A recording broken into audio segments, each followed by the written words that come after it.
చూడండి, అపోస్తలుడైన పౌలు గారు చేసిన ప్రార్థనలు, పౌలు గారు చేస్తున్న ప్రతి ప్రార్థనలో కూడా ఇటు ఎఫెసీ సంఘానికి, ఫిలిప్పీల పత్రిక, కొలస్సీల పత్రిక కూడా ఆయన చేస్తున్న ప్రార్థన ఏంటి? ఆయన చేస్తున్న ప్రార్థన ఏంటండి? వ్యక్తిగతమైన ప్రార్థన అయినా చేయట్లేదు. ఎలా చేస్తున్నాడు ఆయన? మీరు అభివృద్ధి చెందాలి, మీరు ప్రేమలో అభివృద్ధి చెందాలి, జ్ఞానంలో అభివృద్ధి చెందాలి, వివేకంలో అభివృద్ధి చెందాలి, మీరు పరిశుద్ధతలో అభివృద్ధి చెందాలి, మీరు స్థిరపడాలి, మీరు పరిపూర్ణులుగా మారాలి, దేవునికి రాకడికి మీరు స్థిరపడినటువంటి వారిగా ఉండాలి. ఇక్కడ మనం చేసేటువంటి ప్రార్థనలో ఈ విధమైనటువంటి విధానం మనం కొనసాగించాలండి. అంటే ఒక క్రైస్తవుడిగా మనకున్నటువంటి లక్షణం ఏంటంటే, కేవలం మన వరకు మాత్రమే ప్రార్థన మనము కొనసాగించి ఆపేవారుగా మనం ఉండకూడదు. సంఘములో ఒకవేళ ప్రేమ లోపంగా ఉంటే ఆ ప్రేమల లోపము తొలగేంత వరకు కూడా మనం ఏం చేయాలండి? సంఘముగా ప్రార్థన చేయాలి. సంఘము ప్రేమలో అభివృద్ధి చెందే వరకు కూడా ప్రార్థన చేయాలి, కొనసాగించాలి.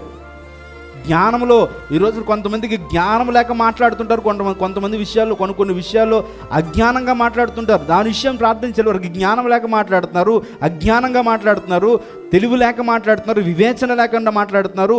అలా మాట్లాడడం వల్ల కొన్ని పరిస్థితులు వస్తాయి, సంఘంలో చెడిపోయే పరిస్థితులు వస్తాయి, లేకపోతే కొన్ని కలహాలు వస్తాయి. ఈ విధంగా రాకుండా ఉండడానికి ఏం చేయాలి? జ్ఞానం కావాలి. ఏం కావాలండి మనకి?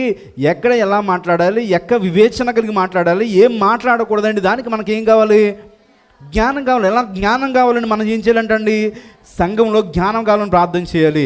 సంఘంలో పరిశుద్ధులుగా మనము దేవునికి రాకడికి మనం సిద్ధపరచబడాలని మనం ప్రార్థన చేయాలి. ఆయన రాకడ వచ్చినప్పుడు మనలో ఎటువంటి లోపం లేకుండా ఒక సంఘముగా నిష్కటంకముగా, అదే నిష్కలంకులుగా మనం ఉండాలని ప్రార్థన చేయాలి. ఈ విధమైనటువంటి ప్రార్థన మనం కొనసాగించేవారుగా మనం ఉండాలండి. దేవునికి లేఖన భాగాలు మనకి చెప్తున్నాయి.